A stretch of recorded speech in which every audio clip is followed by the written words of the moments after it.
Good afternoon, my friends. This is Paul, and today I'm going to be reviewing Donkey Kong Country Tropical Freeze for the Wii U and Nintendo Switch. I've done reviews on both of these games, but this is the first time I have footage. Unfortunately, for some of you, this is going to be Wii U footage only because I only rented the Switch version. And boy, can you clearly tell, because look at how long it's taking just to turn on the game. Any day now. Oh, there we go. Finally. Let's start the... Oh, another loading screen. No, this is not my capture card stalling. This is really appallingly bad. If you're gonna buy the Switch version, you're definitely gonna receive a much, much, much smoother transition between levels. Okay, I think we're just about finished with the storm clouds. Oh, come on! Another loading screen? This is only the first level! Like, is this really that taxing on the Wii U's horsepower when it only looks marginally better than Returns for the Wii? Okay, I can see why Donkey Kong okay, there we go. That took 1 minute and 20 seconds of loading screens. Whatever, let's just jump right into the game, just as Donkey Kong and Dixie Kong are jumping right out of this plane. Donkey Kong Country Tropical Freeze is the game that people actually legitimately or jokingly tried to make death threats to Retro Studios because they worked on this instead of another Metroid Prime. And you know what? Those people were probably the Snap Judgment types because they don't know what they're missing. Tropical Freeze is one of the best platformers ever made, and before Nintendo ported it over to the Switch, it was definitely one of those must-buy titles for the Wii U, but people still ignored it anyway because they're like, why would I want to get a Wii U? The Wii U stinks. Oh well, I was one of the few people that did get a Wii U. So let's talk about this game. So first of all, if you've played Donkey Kong Country Returns for the Wii or its 3DS port, then you'll know that this is a game that's kind of similar to Mario, but seeing as Donkey Kong is much heavier than Mario, the physics are more weight-based. He definitely carries himself more, and the levels seem to have a speedrunner type of feel to them if you're not going for 100% completion. Donkey Kong's actions include jumping, duh, it's a platformer, also rolling, of which he can roll longer if he has a partner Kong on his back. He can pound the ground to reveal secrets, lift up barrels and certain objects, and he can also tug chains from the ground, which replaces his blowing ability from Returns, which honestly, I don't really miss that much. Due to the addition of the gamepad and the Wii U Pro controller, you also have the option of ignoring the motion controls from the Wii version. Although, if you prefer those, you can still play with a Wii Remote alone or a Wii Remote and Nunchuck, but why would you when the gamepad is so much better?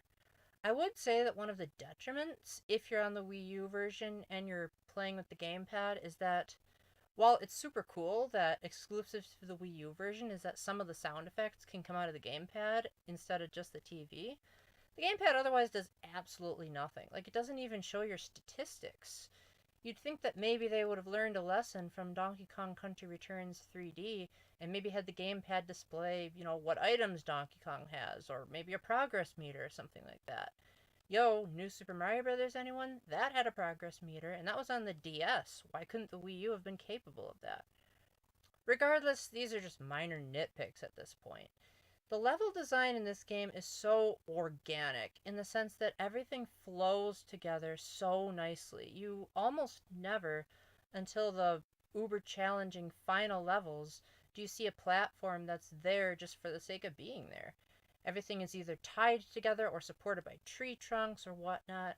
And if there's going to be a floating platform, it has to make sense. Some of the levels even have a thematic progression system going on. I especially love in the second world how it may start out as a savanna where everyone is dancing to the music, and then it gets to nighttime, and then there's a level where the savannah's on fire, and eventually there's a tornado.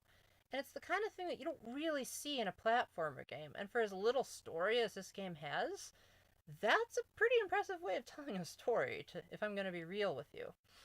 So Donkey Kong has 3 partners this time instead of just one like he did in Returns. Diddy returns acting exactly the same as he did, with his jetpack providing Donkey Kong some horizontal distance. Dixie Kong basically serves as a double jump, but doesn't give you as much horizontal movement as Diddy does. And then Cranky Kong joins the fight, and he can bounce on his cane like Scrooge McDuck from the NES game DuckTales. Retro couldn't have plagiarized that game, could they? No, we'll just think that they were being totally original there. That's totally fine.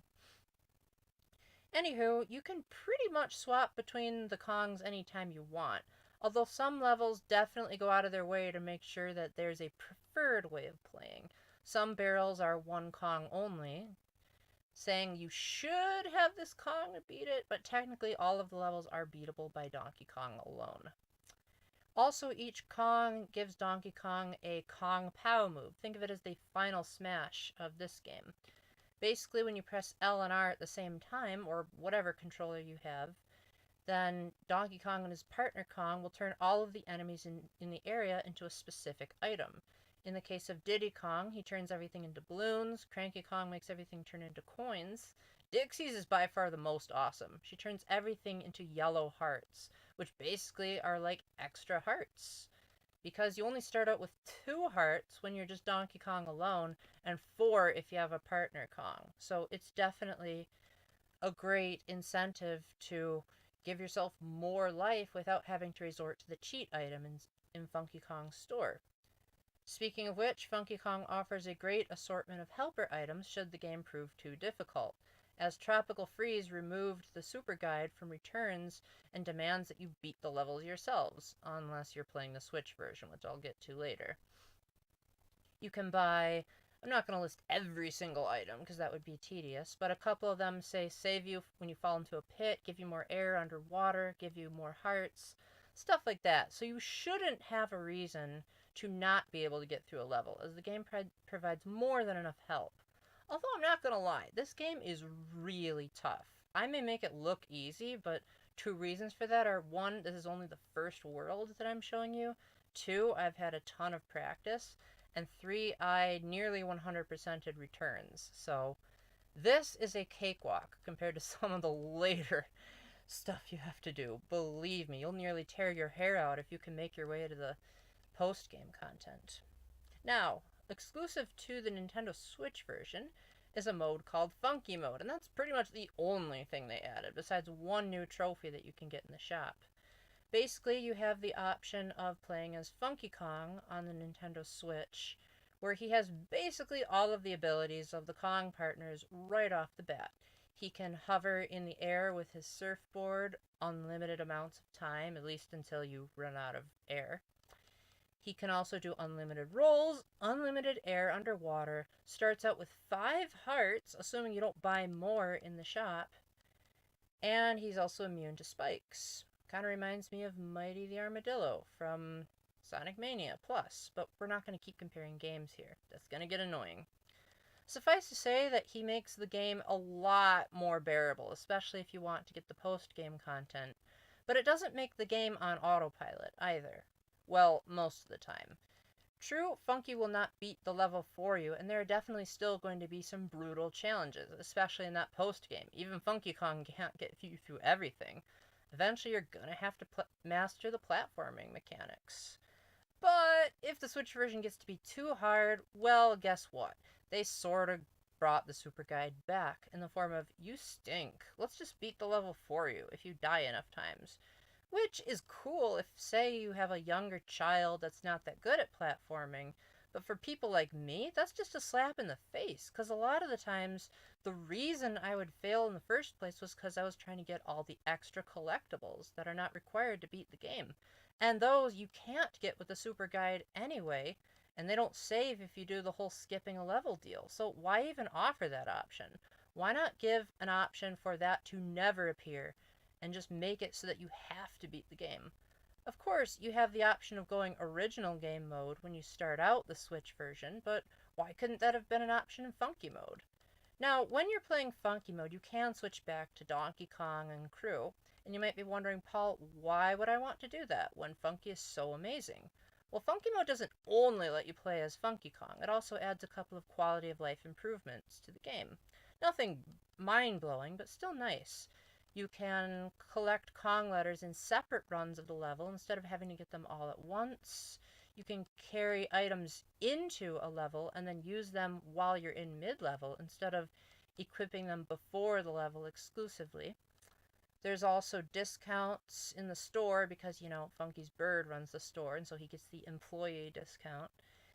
And you can also skip the level, like I said, if you're having too much trouble. There are a couple of others as well. I mentioned them in my original written review, which I actually think is kind of hilarious, but apparently none of you thought so. Oh well, I guess you don't get sarcasm and Paul humor.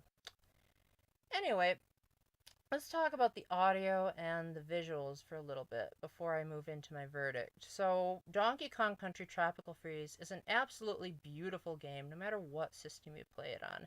Heck, the Wii U version was so gorgeous that they didn't even bother touching it up all that much at all in the Switch version, besides adding a new idle animation and maybe like 2 centimeters more of Donkey Kong's fur. Like, you really have to be looking super close to be able to tell the difference. And you have to kind of do a side by side if you even want to come close to noticing, oh, that texture is only slightly changed.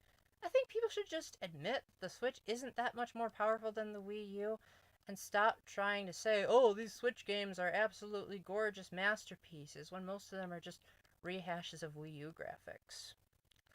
Although I will say that the Switch version is a must-buy if you want to play it on the go, because while the Wii U version definitely has off-TV play, you still are confined to whatever room the Wii U is in. Switch version, you can play it anywhere. And it's also good for people that want to experience all of the levels besides just the mandatory ones, like yours truly.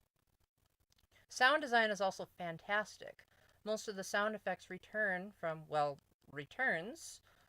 along with some incredible music by none other than David Wise, who composed the first Donkey Kong Country game on the Super Nintendo. And yes, I actually played that, so I can appreciate the amazing full instrumental renditions of these tunes. Granted, some of them kind of blend together because he does repeat a few of them, and the soundtrack, while it is nice that it's included, doesn't have all of the songs in the soundtrack, which is really baffling because it omits some of the best tunes in this game.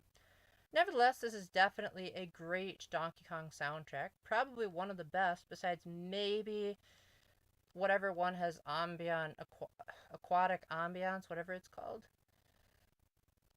Overall, Donkey Kong Country Tropical Freeze is a stellar looking, sounding, and playing platformer that I don't really know what has stopped you from buying this by now, assuming you actually have the systems it's compatible with. If you're the type that just wants a minimalistic run, I don't really see the need to pick up the Nintendo Switch version, seeing as Tropical Freeze is $20 now because it's now on Player's Choice. Oh, you mean they took it off of the Wii U eShop? Well, assuming Nintendo doesn't fix that, you won't be able to go digital because, well, Nintendo. But, on the other hand, you still can get it for a vastly cheaper price because, Nintendo is marketing a 4-year-old Wii U game at full price on the Switch with only one new game mode. So, if you want to save money, go for the Wii U. If you want to get the full completionist run, play it on the go, then the Switch version is a must-buy. But if you can only choose whatever is available to you, either version is going to be a smashingly good time with amazingly responsive controls, difficult but fair gameplay, gorgeous graphics, tons of background and foreground details, making this way more epic than it should be. And overall, just one of those games that you kind of wish you paid more attention to it when it came out. And then all of a sudden, people are thinking that it's the greatest thing since sliced bread once it's re-released. I cannot recommend this game enough, and I highly suggest that you go buy it now. With that, thank you very much for watching, and until the next time, keep the faith, stay epic, God bless, and as seems to be a running joke in all of my Donkey Kong themed reviews, banana skins are actually really healthy for you, so you should try to eat them if you have a chance. Bye!